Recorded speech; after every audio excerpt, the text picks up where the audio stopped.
Hello. मेरा नाम लाजो है। मैं अभी 22 साल की हूँ और गांव में रहती हूँ। मेरी आंखें काली काली हैं जैसे रात की गहराई और मेरे बाल लंबे लंबे जो कमर तक लहराते हैं। मेरी कमर पतली है लेकिन शरीर थोड़ा भरा भरा सा जो चलते वक्त हल्का हल्का हिलता है। मैं अक्सर साड़ी पहनती हूँ जो मेरे बदन को ढकती है, लेकिन कभी कभी हवा में उड़कर थोड़ी शरारत कर जाती है। लोग कहते हैं कि मैं देखने में सुंदर हूँ और मेरी मुस्कान में एक अलग ही मिठास है जो दिल को छू जाती है। खैर, आज मैं तुम्हें अपनी एक कहानी सुनाने वाली हूँ जो मेरे और मेरे चचेरे भाई राघव की है। राघव मेरी बुआ का लड़का है और वह मुझसे 2 साल बड़ा है। वह शहर में पढ़ता है लेकिन छुट्टियों में गांव आता है। हमारी कहानी थोड़ी अलग है, कभी हंसी मजाक वाली, कभी गहरी बातों वाली। चलो शुरू से बताती हूँ। यह बात पिछले साल की है जब गर्मियों की छुट्टियां थी। मैं घर में अकेली थी क्योंकि माँ पापा खेत पर गए थे। मैं रसोई में काम कर रही थी, आटा गूंथ रही थी। गर्मी इतनी थी कि पसीना आ रहा था और मेरी चुन्नी थोड़ी सरक गई थी। तभी दरवाजे पर दस्तक हुई। मैंने जाकर देखा तो राघव खड़ा था, बैग कंधे पर लटकाए मुस्कुराता हुआ। लाजो दीदी, कैसी हो? वो बोला और अंदर आ गया। मैंने कहा, अरे राघव, तू कब आया? बैठ, पानी पी। वो सोफे पर बैठ गया और मैं पानी लेकर आई। जैसे ही मैंने गिलास दिया उसके हाथ मेरे हाथ से छू गए। वो थोड़ा रुककर बोला, दीदी, तुम्हारी उंगलियां कितनी नरम है, जैसे मखमली। मैं हंस दी, लेकिन दिल में एक अजीब सी हलचल हुई। मैंने सोचा ये क्या बोल रहा है, लेकिन मैंने मजाक में कहा, हाँ, आटा गूंथने से ऐसी हो जाती है, तू भी ट्राई करना। वो हंसा और बोला, क्यों नहीं, दिखाओ कैसे गूंथती हो। मैं रसोई में ले गई और हम दोनों आटा गूंथने लगे। उसके हाथ मेरे हाथों के पास थे, कभी छूते कभी नहीं। वो बोला, दीदी, ये आटा इतना चिपकता क्यों है, जैसे कोई चिपकना चाहता हो। हमारे चैनल को सब्सक्राइब करना न भूलें। मैंने कहा, अरे पानी कम डाल वरना चिपक जाएगा। लेकिन उसके शब्दों में कुछ और मतलब लग रहा था। हम हंसते हंसते काम करते रहे और वो बार बार मेरी तरफ देखता। मैंने सोचा कहीं ये कुछ सोच तो नहीं रहा, लेकिन नहीं, वो तो बस मजाक कर रहा था। शाम तक हमने खाना बनाया और फिर छत पर बैठकर बातें करने लगे। रात हो गई थी लेकिन गर्मी से नींद नहीं आ रही थी। मैं अपनी चारपाई पर लेटी थी और राघव बगल वाले कमरे में। तभी वो आया। दीदी, नींद नहीं आ रही, चलो कुछ बातें करें। मैंने कहा, ठीक है, लेकिन धीरे बोलना, घर वाले सो रहे हैं। वो मेरी चारपाई के पास बैठ गया और हम बातें करने लगे। वो बोला, दीदी, तुम्हारी आंखें कितनी गहरी हैं, जैसे कोई रात छुपा हो। मैं शर्मा गई लेकिन बोली, अरे क्या बकवास कर रहा है, तू शहर में क्या क्या सीख कर आया। वो हंसा और बोला, कुछ नहीं, बस तुम्हें देखकर लगता है कि तुम में कोई जादू है। अगर मैं तुम्हारा हाथ पकड़ूं तो क्या होगा। मैंने चौंक कर कहा, राघव क्या बोल रहा है, हम भाई बहन हैं। लेकिन उसके चेहरे पर एक शरारती मुस्कान थी, जैसे वो टेस्ट कर रहा हो। मैंने विषय बदल दिया। बताओ, शहर में तेरी कोई गर्लफ्रेंड है? वो बोला, नहीं दीदी, लेकिन अगर होती तो तुम्हारी जैसी होनी चाहिए, जो इतनी नरम और मीठी हो। उसके शब्दों में डबल मीनिंग था, लेकिन मैंने अनदेखा किया। हम रात भर बातें करते रहे, कभी हंसी कभी गंभीर। वो मेरे पैरों के पास बैठा था और कभी उसका हाथ मेरे पैर से छू जाता। मैं सोचती रही, कहीं यह आगे कुछ करने की सोच तो नहीं रहा। लेकिन वो बस बातें करता रहा और सुबह हो गई। अगले दिन सुबह हम दोनों घर के पीछे वाले बगीचे में गए। वहां आम के पेड़ थे और मैं आम तोड़ रही थी। राघव बोला, दीदी, मैं ऊपर चढ़कर तोड़ता हूँ। वो पेड़ पर चढ़ गया और मैं नीचे से पकड़ रही थी। जैसे ही आम गिरता मैं उसे पकड़ती। एक बार वो थोड़ा फिसला और मैंने उसे संभाला। उसके बदन से मेरे बदन का स्पर्श हुआ, लेकिन बस एक पल का। वो बोला, दीदी, तुम्हारी पकड़ कितनी मजबूत है, लेकिन नरम भी। मैंने कहा, अरे गिर जाता तो क्या होता, सावधानी से। लेकिन उसके शब्दों में फिर वही बात लग रही थी। हम पूरे दिन बगीचे में रहे, फल तोड़ते, पानी चलाते। वो बार बार मेरी मदद करता, जैसे मेरी कमर को छूकर मुझे संभालता।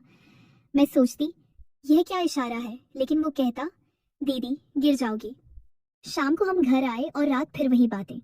इस बार वो बोला, दीदी, अगर मैं तुम्हें गले लगा लूं तो क्या होगा, बस भाई बहन वाला हक। मैंने मना किया, नहीं राघव, रात हो गई है, सो जा। लेकिन दिल में सस्पेंस था, कहीं वो सच में कुछ करे तो। लेकिन वो हंसकर चला गया। ऐसे ही दिन बीतते गए।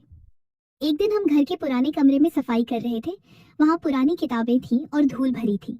मैं झाड़ू लगा रही थी और राघव किताबें साफ कर रहा था।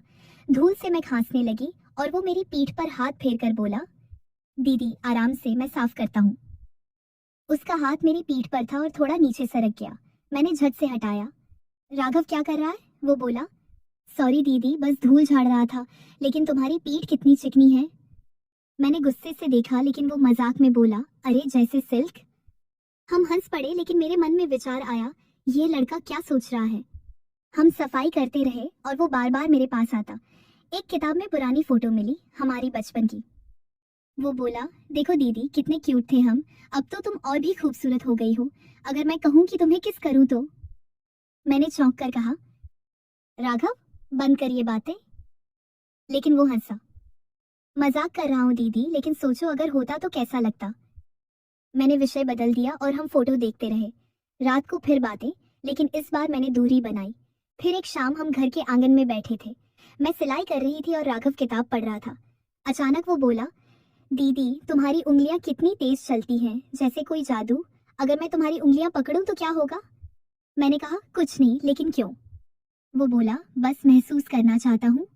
मैंने हाथ बढ़ाया और वो मेरी उंगलियां छूने लगा। उसका स्पर्श गर्म था और मैंने सोचा कहीं ये आगे बढ़े तो, लेकिन वो बस छूकर बोला, वाह कितनी मुलायम। हम बातें करते रहे, गांव की, परिवार की। वो बोला, दीदी तुम्हारी शादी होनी चाहिए, लेकिन जो लड़का आएगा वो खुशकिस्मत होगा। तुम्हारा बदन जैसे। मैंने टोका, बस कर राघव। लेकिन उसके शब्दों में कुछ था। रात को मैं सोचती रही, ये सब क्या है। सस्पेंस बढ़ता जा रहा था। ऐसे ही हफ्ते बीत गए। एक दिन हम घर के छत पर सूरज ढलते देख रहे थे। वो मेरे कंधे पर हाथ रखकर बोला, दीदी ना तुम्हारी खुशबू कितनी अच्छी है, जैसे फूल। अगर मैं तुम्हारे करीब आऊं तो? मैंने कहा, राघव दूर रहे, लेकिन बताओ पढ़ाई कैसी चल रही? वो बोला, अच्छी, लेकिन तुम्हारे बिना अधूरी लगती है। तुम्हारी गोद में सर रखकर सोना चाहता हूँ। मैं हंसती, पागल है तू।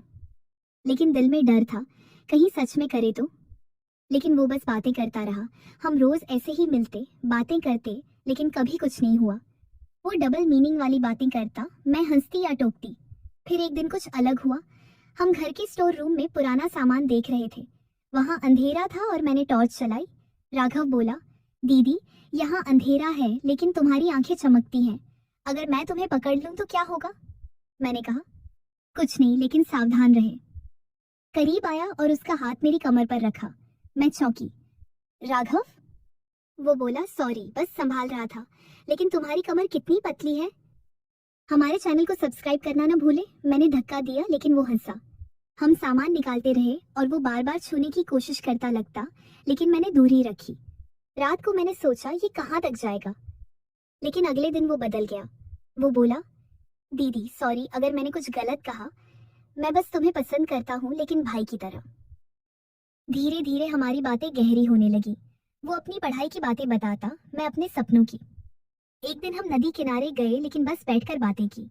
वो बोला, दीदी तुम मेरी जिंदगी में रोशनी हो। मैंने कहा, तू भी मेरे लिए। लेकिन अब वो बातें कम हो गई थी। हम एक दूसरे की मदद करने लगे। वो मुझे पढ़ाता, मैं उसे गांव की बातें सिखाती। फिर ट्विस्ट आया। एक दिन राघव बोला, दीदी मैं तुम्हें कुछ बताना चाहता हूँ। मैं शहर में एक लड़की से प्यार करता हूँ, लेकिन डरता हूँ बताने से। मैं चौंकी, क्या? तो ये सब क्या था? वो बोला, सब मजाक था दीदी, ताकि तुम मुझे सलाह दो। मैं तुम्हें बहन मानता हूँ, लेकिन थोड़ा शरारती हूँ। मैं हंस पड़ी, पागल, चल बताओ उस लड़की के बारे में। हमने प्लान बनाया और वो उससे बात करने लगा। अंत में हमारी कहानी एक गहरी दोस्ती की हो गई। राघव की शादी उसी लड़की से हुई और मैं खुश थी। थरकी सोचते होंगे कि कुछ हुआ, लेकिन असल में ये प्यार की कहानी थी, भाई बहन वाली। और अब सब कहते हैं कितनी अच्छी कहानी है। हमारे चैनल को सब्सक्राइब करना न भूले।